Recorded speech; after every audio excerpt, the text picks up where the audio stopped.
We are moving on to part 3 of this project.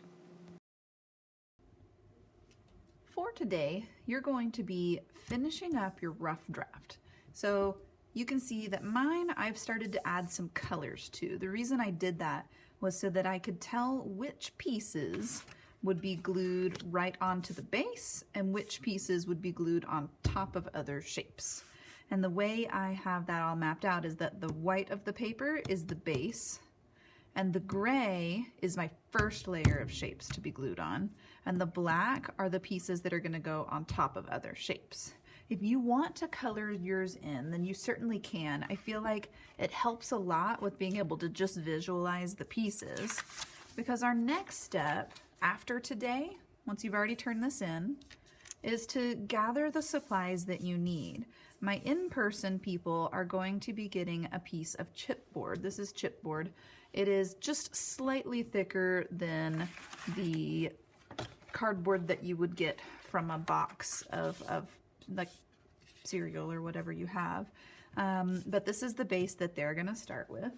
My at-home people, I'm gonna ask you to find a piece to start with that is at least close to the same size as the one that they are using.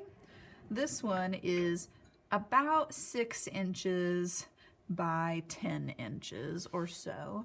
If you find something that is 6 inches by 9 inches, that's perfectly fine. If you have a cereal box at home, I find that those are gonna have a piece that's at least about this big that you can make as your base. Now, all your pieces that you glue on top, like I used for this one and this one and this one, these are all going to be pieces of whatever cardboard you can find around the house. So I've got a box here with Ziploc bags in it. This type of cardboard will work perfectly. If you have, like I showed you just a moment ago, Pop-Tarts, anything like that is going to work really well. One of the big shipping boxes that your Amazon packages come in, that's going to be made out of corrugated cardboard, which is much thicker. It's harder to cut for sure, and it has a different texture. Now, technically you could use corrugated cardboard, but I wanted to show you what that's going to do. So on this piece of chipboard here, I have a bunch of pieces of cardboard that I found from different sources. Here I've got a box that was, I believe, the Little Debbie's box that I was using before. This came from a piece that ended up being really wrinkly and folded and bent. This is a piece of cardboard from a packaging box, like an Amazon box. So you can see on the side that it's corrugated. It's got layers of cardboard that have that waviness to them in between.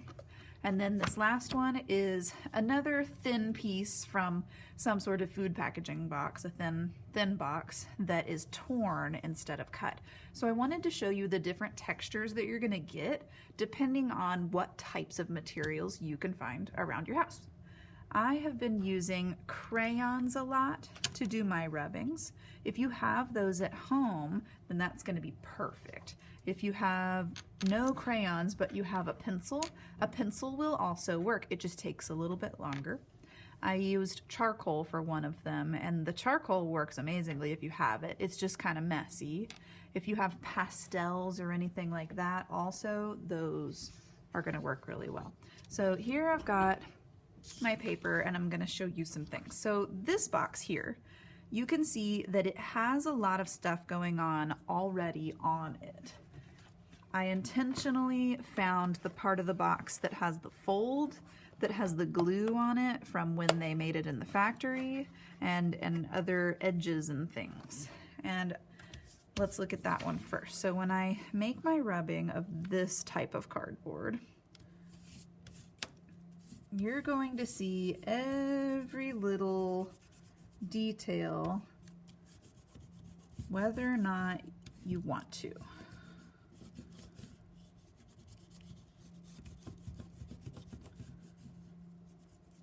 All right, so you can see that the glue part stands out a lot. That's because this glue is really hard. And then you can also see those teeny tiny little perforated dots from the part of the box that you're supposed to punch out, and the folds definitely show up as well. If you want to make something that has a lot of interesting different textures, then cardboard like this is going to work really well. If you find some pieces but they're kind of wrinkly and folded, then those are definitely usable.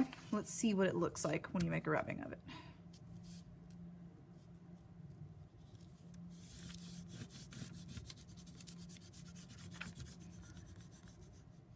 So definitely seeing all of the folds and wrinkles that are in there.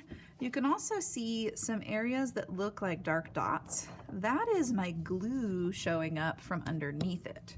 So when you glue your pieces down, be aware that you might actually see where your glue is from underneath. I'll show you some things in our next video about how to avoid that. Let's look at the corrugated cardboard now.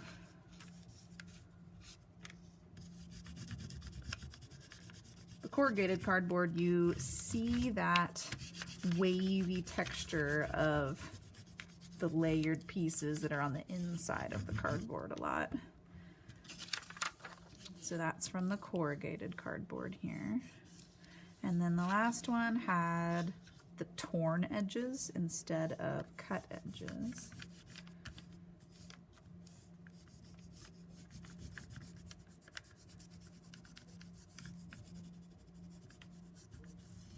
And there's that torn edge showing up. There we go, and you can also see this piece had some of those glue marks from where it was made in the factory.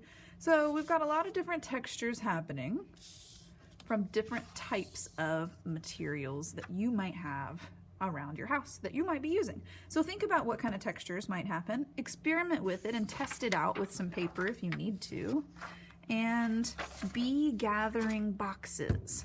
On Monday, we are going to start looking at your design and then mapping out where it's going to go onto the chipboard, and then starting to draw your shapes onto your cardboard so that you can then cut them out and attach them to your chipboard. So gather your supplies, find whatever cardboard you got around the house. If you got some empty cereal boxes, those are perfect, or anything else. Do you have glue at home? Because if you don't, you may want to run to the grocery store this weekend, see if you can pick up some glue. I love the Elmer's Glue All. It's my favorite. But if all you can find is school glue, that'll totally work. A glue stick will be fine. If you have a hot glue gun, that might work, but it also will probably show up in your rubbings. I've had people ask about tape. Tape is doable. You can tape these pieces on. You'll just see the tape again, and that's not too bad, especially if it shows an interesting texture that you like. So find things that you can use for this. Maybe you'll need to grab some crayons from somewhere and some glue from somewhere. Find some boxes around your house. And today, turn in your rough draft drawing.